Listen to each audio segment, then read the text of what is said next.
الرحيم نحمده ونصلي على رسوله الكريم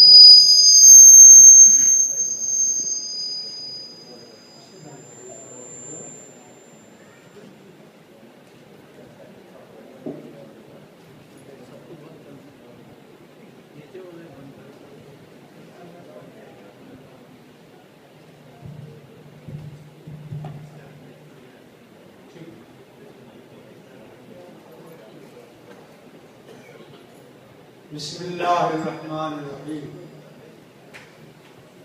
نحمده ونصلي على رسوله الكريم وعلى آله وأصحابه أجمعين الحمدللہ کہ آج پہلی تراویح سکون و اطمینان سے ہو گئی. توقع ہے کہ انشاءاللہ کل 15 منٹ پہلے ختم ہوں گی تراویحاں.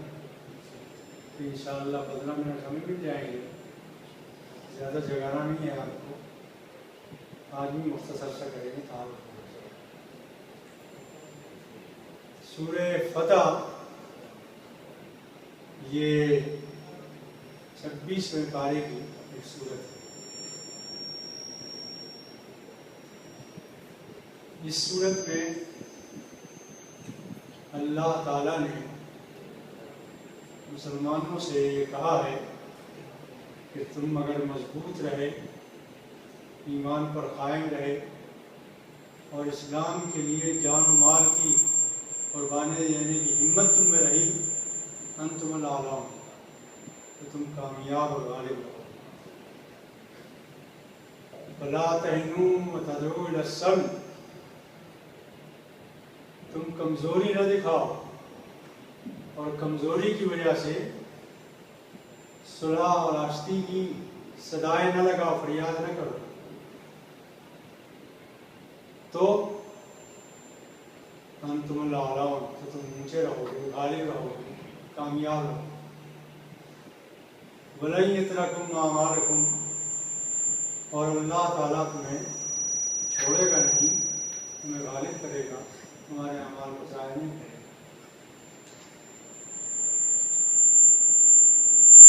تو یہ صورت کیا بیماری ہے؟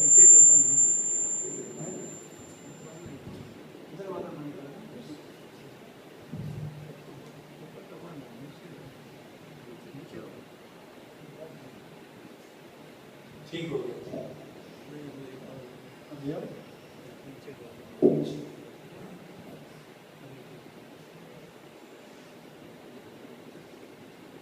اس سورت کا نام سورہ فتح. فتح کے معنی کامیابی, فیصلہ, اور یہ نام اس پہلی آیت سے لیا گیا ہے. مفسرین کا اس پر اتفاق ہے کہ یہ سورت سن 6 ہجری میں نازل ہوئی, اور اس 6 ہجری سے پہلے ابھی 1 سال ہی پہلے سن 5 میں بہت بڑی جنگ ہو گئی تھی, جسے جنگ احزاب کہتے ہیں. اس جنگ احزاب میں قریش اپنے تمام قبائل کی طاقت سمیٹ کر حملہ آور ہوا تھا مدینے پر, لیکن اللہ تعالیٰ نے مدینے کو بچایا. بہرحال قوت کمزور تھی مسلمانوں کی, اس لیے کہ ابھی بھی جنگ سے فارغ ہو گئی.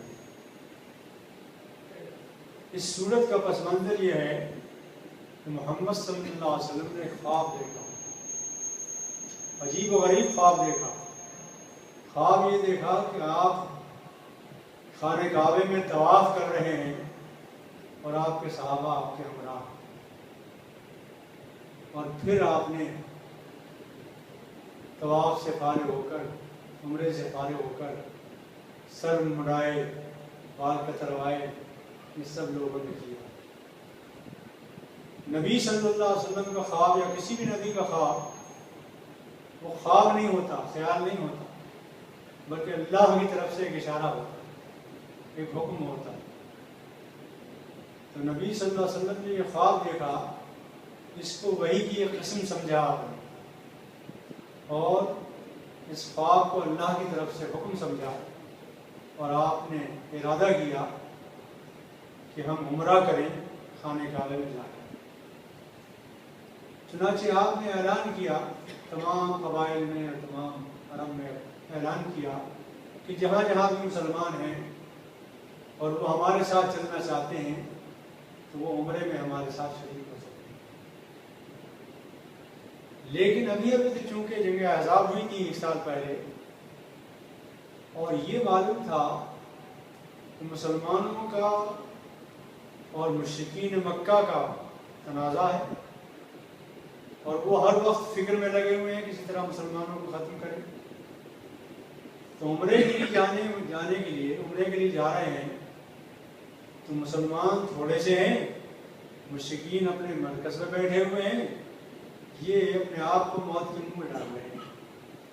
لہذا کمزور ایمان کے جو لوگ تھے یا منافقین تھے وہ آپ کے ساتھ نہیں، لیکن پختہ ایمان والے لوگ جنہوں نے سوچا کہ رسول کو اللہ کا حکم آیا ہے اور اللہ کے حکم کی اتباعی میں کامیابی ہے، فلاح ہے، لہذا وہ سب ساتھ ہیں۔ یہ کل 1400 آدمی تھے، یہ روانہ ہوئے مکے کی طرف۔ عثمان پر پہنچ کر نبی صلی اللہ علیہ وسلم نے ایک مخبر بھیجا کہ معلوم کر کے آؤ کہ مشرکین مکہ کیا تیاری کر رہے ہیں، کس فکر میں۔ وہ مخبر واپس آئے اور انہوں نے بتایا کہ یا رسول اللہ، قریش پوری تیاری کیے ہوئے اور انہوں نے اپنی فوج کو، لشکر کو روانہ کر دیا اور ذی طوا تک پہنچ گیا ہے، اور اس سے پہلے انہوں نے خالد بن ولید کی سرکردگی میں 200 سوار مسلح روانہ کر دیے۔ یہ خبر جب آپ کو ملی تو آپ نے وہ خالد والا راستہ چھوڑ کر ایک دوسرا دشوار گزار راستہ اپنایا اور آپ پہنچ گئے حدیبیہ کے مقام پر۔ حدیبیہ ایک کنویں کا نام، اور اس کنویں کی وجہ سے وہاں جو بستی ہے اس کا نام بھی حدیبیہ ہے، لیکن غیر آباد سی جگہ ہے اور مکے سے بالکل قریب ہے۔ یہاں پہنچے آپ، اس سے پہلے جس راستے سے خالد آ رہے تھے پانی اور سبزہ اس راستے پر تھا، اس راستے پر قبضہ کر لیا خالد نے۔ جس راستے پر آپ آئے حدیبیہ کے راستے پر، یہاں نہ پانی تھا نہ کوئی اور چیز تھی، ایک کنواں تھا وہ بھی سوکھ گیا تھا، رس رہا تھا ذرا ذرا سا پانی۔ آپ نے معجزاتی طور پر نبی صلی اللہ علیہ وسلم نے، اللہ تعالیٰ نے مدد کروائی اور نبی صلی اللہ علیہ وسلم نے کنویں میں کلی کی، منہ میں پانی لے کر اس میں پھینکا اور اپنا نیزہ اس میں پھینکا، ڈالا۔ اس کی برکت سے اللہ تعالیٰ نے پانی کا ابال شروع کر دیا اور پانی اتنا ابلا کہ اوپر تک آ گیا۔ تمام لوگوں نے اپنے پانی کے برتن بھر لیے، سیراب ہو کر استعمال کیا پانی، اور پانی اللہ کے فضل و کرم سے آپ کو میسر۔ اس دوران بدیل ابن ورقہ بنی خزاعہ کے ایک لیڈر اور ایک سردار تھے، بڑا بااثر تھے، کسی درجے میں یہ مائل تھے نبی صلی اللہ علیہ وسلم کی طرف۔ یہ آئے نبی صلی اللہ علیہ وسلم کے پاس اور انہوں نے کہا کہ آپ کس لیے آئے، کیا مشرکین مکہ سے جنگ کرنا ہے؟ تو آپ نے فرمایا دیکھو ہم سب احرام میں ہیں، ہمارے ساتھ یہ اتنے اونٹ بھی ہیں، 60 اونٹ ہیں ہمارے ساتھ، اور ان کے گلے میں قلادے پڑے ہوئے ہیں ہدی کے، قربانی کے، تو ہم لڑنے کے لیے نہیں آئے، ہمارے پاس ہتھیار بھی نہیں ہے۔ عرب کے دستور کے مطابق ایک ایک تلوار ہے، وہ بھی خیر نیام کے اندر ہے، بند ہے، ہم لڑنے کے ارادے سے نہیں ہیں۔ بدیل ابن ورقہ نے جا کر مشرکین مکہ کے سرداروں کو یہ بتایا کہ وہ لڑنے نہیں آئے ہیں بلکہ احرام میں آئے ہیں، خانہ کعبے کے طواف کرنے آئے ہیں۔ پھر قریش پہنچے، ایک 5 قبیلوں کا ایک جمگھٹا تھا، یہ سب حلیف تھے قریش کے وہابیش، ان کے پاس پہنچے اور ان سے کہا کہ یہ ان کو روکو، یہ چلے آ رہے ہیں۔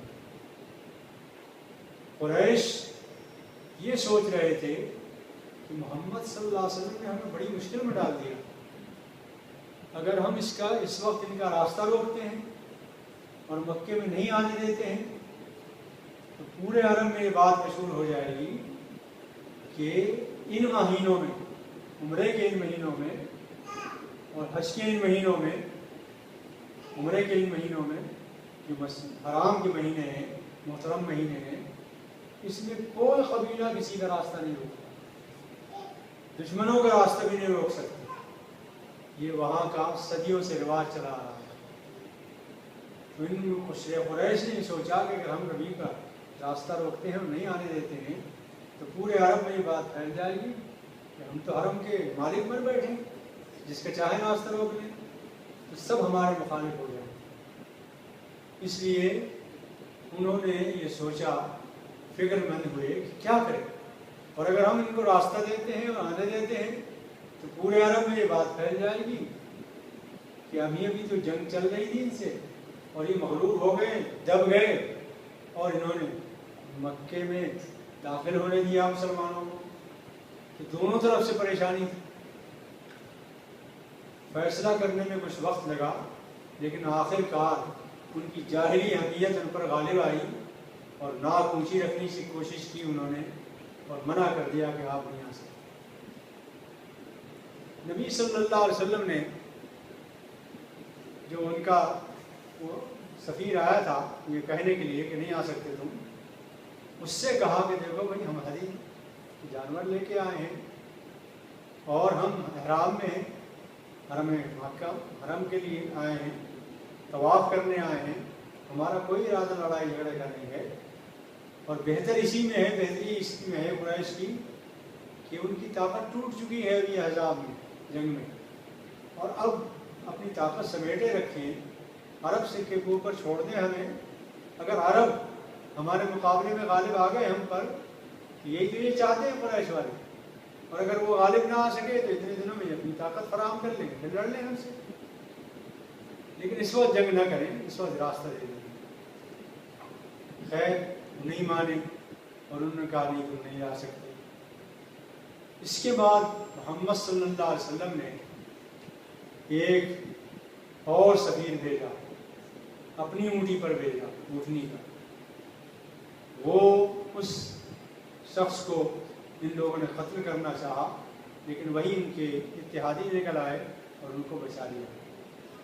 اس کے بعد اللہ کے رسول محمد صلی اللہ علیہ وسلم نے عثمان غنی کو سفارت کے لیے بھیجا۔ عثمان غنی رضی اللہ تعالیٰ عنہ جب پہنچے وہاں مکے میں تو ان کے ایک رشتہ دار وہاں موجود تھے باعزت، انہوں نے اپنی اونٹنی پر سوار کر کے یا گھوڑے پر سوار کر کے مکے میں ایک ایک سردار سے ملایا اور انہوں نے ایک ایک کو سمجھایا کہ بھائی ہم اس کام کے لیے نہیں آئے ہیں، لیکن ان لوگوں نے ان کو سمجھانے بجانے میں دیر لگائی اور اسیر کر لیا ہے، روک لیا ہے۔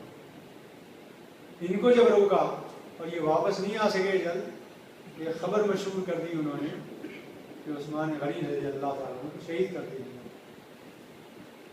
جب یہ خبر محمد صلی اللہ علیہ وسلم کو پہنچی تو آپ حدیبیہ میں تھے اس وقت، اور حدیبیہ ایک ہی منزل پر ہے، مکے کے بطن میں ہے، جو بطن مکہ تھا قریب میں ہی ہے۔ تو آپ نے اس وقت تمام صحابہ کو جمع کیا اور کہا دیکھیے جب تک یہ حرم میں نہیں آنے دے رہے تھے ہم کو تو وہ ہم جنگ نہیں کرنا چاہتے تھے، لیکن اب انہوں نے ہمارے سفیر کو قتل کیا ہے، شہید کیا ہے، اب اس کے سوا کچھ نہیں ہے کہ ہم جنگ کریں، لڑیں ان سے۔ چنانچہ نبی صلی اللہ علیہ وسلم نے ایک درخت کے نیچے اس وقت 400 صحابہ سے، جو بھی لوگ تھے وہاں، ان سے بیعت لی، اور لقد رضی اللہ عن المؤمنین